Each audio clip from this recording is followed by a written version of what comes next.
salaamaaleykum gars yi nii naa leen daleen ak jaamu ci Sen Sport 221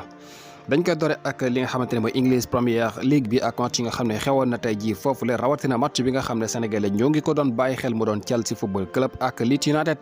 Chelsea Football Club bu Edouard Mendy Coulibaly tey jii dañoo demoon Leeds United daal di fay daanu jëli bu méttee métti ndax kat match la woon boo xam ne ñoom mën nañ doon séntu ne mënoon nañ ci am ndam ndax kat match nul bi ñu jóge woon seen digganteeg Tottenham keroog ak li ñu jot a wone moo tax ñu bari amoon yaakaar ci ne tey jii dinañu teguwaat ci yoon bu baax bi waaye nag dañoo mujjee daanu foofu jëli bu métti ndax Chelsea Leeds United daf ko dóor 3-0 Edouard Mendy ak Coulibaly yëpp titulaire lañu woon waaye nag mu nekk match boo xamante ni mën nañu wax ne ñaari doomu Sénégal yi yëpp seeni tur moom tey jii dina fës ci kayiti xibaar yi wala semaine bi yëpp foofu la ci Angleterre ndax ki nga xamante ne mooy Edouard Mendy moom dafa dal di maye benn bii muy premier bi nga xam ne Leeds United am nañu ko moom mooy ki ko saraxe ndax ballon boo xam ne dañu ko koo paas muy dégg nga li ñu tuddee back pass dañ ko koo delloo ca gannaaw mu war koo dégager waaye nag mu téye ballon bi ne day jéem a kata ki nga xam ne mooy attaquant Leeds United bi kooku dal di fëkk bal bi dal di koy dugal mu nekk premier bi nga xam ne Leeds United moom la ñu njëkk a dugal loolu may leen sax confiance ba ñu mujjee dal ci kaw Chelsea am yeneen i bal yoo xam ne dal dinañu koy jam muy 3-0 ki nga xam ne mooy Coulibaly nag mi nga xam ne moom mu ngi woon ci jongante gi ñu gisoon ko sax muy def jaloor yu am solo waaye mujjee am li nga xamante ne mooy carton rouge ci match bi jeexalu ko gannaaw bi muy njëkkoon am li nga xamante ne mooy carton jaune moom Coulibaly mu dalul amaat li nga xamante ne mooy carton rouge mën nañu wax ne ñaari carton yëpp même action la rek voilà ndax kat da waa ji daf koy romb mu daw dab ko dal di koy téye dégg nga noonu la jëlee jaune bu njëkk bi noonu la jëlee bu mujj bi voilà waaye nag ñu mujjee ko jox li nga xam ne mooy carton rouge kon Chelsea Football Club gannaaw naqar bi nga xam ne am na ko tey muy défaite bi mu jël 3-0 dinañu ñàkk élément bu am solo ci match bi nga xam ne ñoom mu ngi ci seen kanam te mooy ki nga xam ne mooy Coulibaly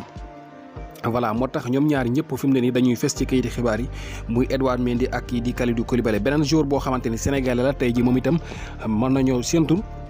mu doon séentu li nga xamante ne mooy dégg nga victoire wala bokk bànneex mujj am na xar mooy kii di Mbaye Niang ndax Mbaye Niang kat tey jii ci match bi nga xam ne ci la débuté ak clubam bu yees boobu di Auxerre gannaaw bi ñu ko jëndee ay fan rek ci ginnaaw 6 minutes la def ci terrain bi ñu dal di koy jox carton rouge moom itam moom Mbaye Niang dafa dugg ci li nga xamante ne mooy second mi-temps bi waaye nag yàggul ci biir terrain bi 5 wala 6 minutes képp la fa def dal di jël moom itam carton rouge ci jogante googu doxoon diggante Auxerre ak Montpellier waaye nag équipe am moom ñoo mujjee am victoire ñaari bal ci benn Auxerre moo mujjee dóor sax ñii di Montpellier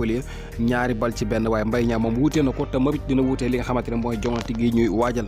ki nga xamante ni nag tey ji moom def na dégg nga jaloore muy kii di Pape Habib Gueye donte ne équipe bi dafa daanu ci kanamu club Bruges foofu la ca Belgique la waaye nag moom mujjee naa marqué li nga xamante mooy benn bal bi nga xam ne équipe am na ko ndax Bruges tey ñoo doon joué seen diggante ak équipe bi ñuy wax Kortrijk waaye nag Pape Habib Gueye moom moo marqué benn bii boo xam ne équipe am na ko dégg nga ci jongante googu la donte ne dañoo am défaite ki nga xamante ne mooy Cheikhou Kouyaté moom xam ngeen ne démb tàmbali woon na li nga xamante ne mooy liggéey bu ak équipe boobu di Nottingham Forest gi nga xam ne dañoo wut ñàkk kii di dégg nga Moussa Niakhaté ndax dafa am li nga xamante ne mooy gaañu war a toog ay weer di ko faju mais Cheikhou Kouyaté moom dal dina joué ni ki démb dugg na ci second mi-temps bi ci match boo xam ne ñoom amoon nañ ko seen digganteeg Everton kon Cheikhou Kouyaté moom tàmbali na li nga xamante ne mooy liggéeyam ak équipe am bu yees boobu voilà moo ngi noonu kon ñu gis ne daal dimanche tey bi moom mbiri neexagul trop ci suñu gaynde yi ñu xaar ki nga xamante ne mooy kii di Sadio Mané bi nga xam ne war na wàcc ci terrain bi moom it lan lay indi xëy na war na mën a soppi li nga xamante ni moo xewagum ndax kat gis nañu ne dimanche tey bi moom yëf yi xaw na tar ci suñu côté loolu voilà kon ci kanam dinañ dellusiwaat ci yeneen i xibaar continuer leen di suivre Sen Sport 221 the best sport news channel